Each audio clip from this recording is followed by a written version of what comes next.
নির্বাচন হলেই বিএনপি চলে আসবে, এটা আপনি কি করে নিশ্চিত হচ্ছেন? বিএনপি এলেই আবার সেই আগের মতোই চাঁদাবাজি শুরু হবে, এতেই বা আপনি কিভাবে এত কনফার্ম হয়ে যাচ্ছেন? বিএনপির তো পরিবর্তন হতে পারে, বিএনপির মন মানসিকতা, বিএনপির চিন্তা ভাবনা, কথাবার্তায় আপনারা কিছুই পরিবর্তন লক্ষ্য করেন না। 2001 থেকে 2006 পর্যন্ত তারা ক্ষমতায় ছিল, ওই সময় তাদের যে বডি ল্যাঙ্গুয়েজ, কথাবার্তা ছিল, ঔদ্ধত্য ছিল, ওটাও কি আপনি এখনো লক্ষ্য করেন? কিছু কি চেঞ্জ দেখেন না? বিএনপি ক্ষমতায় আসবে এটা ভাবছেনই বা শিওর হচ্ছেন কিভাবে? বিএনপির কোনো নেতা কি বলেছে যে নির্বাচন হলে তারা নিশ্চিতভাবে ক্ষমতায় আসবে? তারেক রহমান কি একবারও বলেছেন যে আমি ক্ষমতায় আসতেছি? কেউ তো বলেন নাই। তাহলে আপনি কেন বলছেন?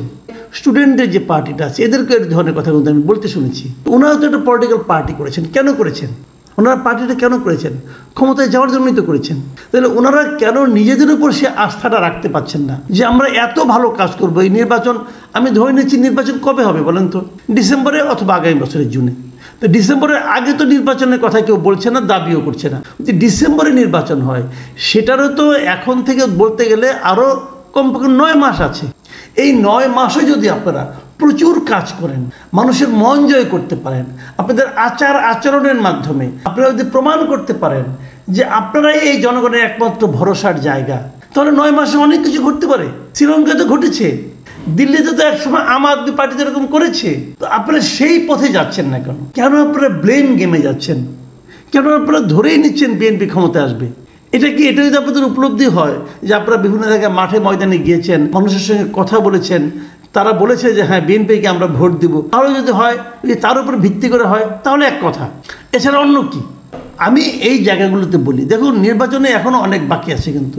তো এখন এই যে বিএনপি এলেই বিএনপি চাঁদাবাজি শুরু করবে, এই কথাটা যারা বলছে, তো ওনারা কাকে লক্ষ্য করছেন? উনি স্টুডেন্টদেরকে বলেছেন, স্টুডেন্টদের যে নাগরিক পার্টি তাদের সম্পর্কে বলেছেন। চাঁদাবাজির কথাটাকে উঠে নেয় ওনাদের বিরুদ্ধে।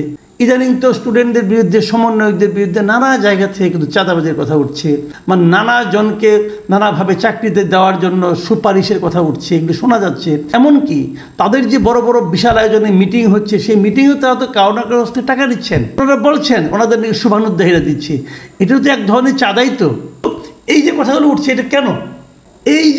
এই সব কিছুই কিন্তু হচ্ছে কেন? এই সব কিছুই হচ্ছে ক্ষমতাকে কেন্দ্র করে। কে ক্ষমতায় যাবেন, কিভাবে ক্ষমতায় যাবেন, যে আপনারা এই দিকে পরস্পরের দিকে কাদা ছেড়াছড়ি না করে আপনারা জনগণের মন জয় করার চেষ্টা করেন না কেন? জনগণকে বলেন যে আপনারা কি করতে চান। আমি এখন পর্যন্ত কিন্তু শুনিনি কিছু যে তারা যে কি করবে জনগণের জন্য, সেই কথাটা কেউ বলছে। সবাই কিভাবে ক্ষমতায় যাওয়া যাবে সেই চিন্তা করছে, সেই ছক করছে। তো সেইখানে আমরা কোথায়? এখন প্রশ্ন হচ্ছে কি হবে? আওয়ামী লীগ তো বাদ, জাতীয় পার্টি তো বাদ, অন্যান্য সব দল তো বাদ, এরা তো মানুষই না। এদেরকে ডেভিল বানিয়ে অনেক কিছু করছেন, আপনারা করেন, সমস্যা নেই। কিন্তু যাদেরকে নিয়ে করতে চাচ্ছেন তাদের মধ্যেও কি ঐক্যমত্য করতে পারতেছেন? কতটুকু করবেন? বিএনপি গণপরিষদ নির্বাচন কিছু চায় না, এবং বিএনপি সংবিধান সংশোধনের ব্যাপারেও তাদের আপত্তি আছে। তারা বলে এই সংবিধানকে রেখে এটাকে একদম বাতিল করে দেওয়ার ব্যাপারে তাদের আপত্তি আছে। তাহলে এই যে বিরোধগুলো, এই বিরোধগুলোর নিরসন কিভাবে হবে? যদি বিরোধগুলো নিরসন না হয় তাহলে নির্বাচন কিভাবে স্মুথ হবে? এবং তারপর যখন নির্বাচনের রোডম্যাপ ঘোষণা হবে তখন তো আরেকটা প্রসঙ্গ থেকেই যাবে। সেই প্রসঙ্গটা হলো এই সরকারের অধীনে একটা নিরপেক্ষ নির্বাচন হওয়া সম্ভব কিনা, সেই প্রশ্নটা কিন্তু তখন আসবে। এটা আসবে এই কারণে যে এই নতুন যে দলটা হয়েছে ছাত্রদের, এই দলের প্রতি এই সরকারের বিশেষ সহানুভূতিকে আমরা বিভিন্ন ক্ষেত্রে লক্ষ্য করি না, করি তো। সেই সমস্ত কারণেই কিন্তু ওই প্রশ্নটা আসবে। সেই প্রশ্নের সমাধান কিভাবে হবে সেটাও একটা বড় প্রশ্ন। আমি জানি না নির্বাচনকে সামনে রেখে এই যে বিভিন্ন কথাগুলো আমি বললাম, সমাধান কিভাবে হবে। যারা দায়িত্বে আছেন তাদের প্রতি অনুরোধ, প্লিজ জাতিটাকে বিভক্ত করবেন না। বিভক্ত জাতি অগ্রসর হতে পারে না। বহুবার আমি একটা কথা বলি, বিভক্ত জাতি কখনো অগ্রসর হতে পারে না। এবং বিভক্ত করে আপনি যে দায়িত্ব, আপনি ক্ষমতায় আছেন, আপনি একটা ভাগ, আর যারা ক্ষমতার বাইরে তাদেরকে আপনি অন্য ভাগে রাখবেন, রেখে তাদেরকে আপনি ধ্বংস করে দেবেন, বিলুপ্ত করে দেবেন, বঙ্গোপসাগরে ফেলে দেবেন। এই যে মানসিকতা, এই মানসিকতাও আপনাকে বেশি দিন সুস্থিরভাবে থাকতে দেবে না। এটা আওয়ামী লীগও পারেনি কিন্তু।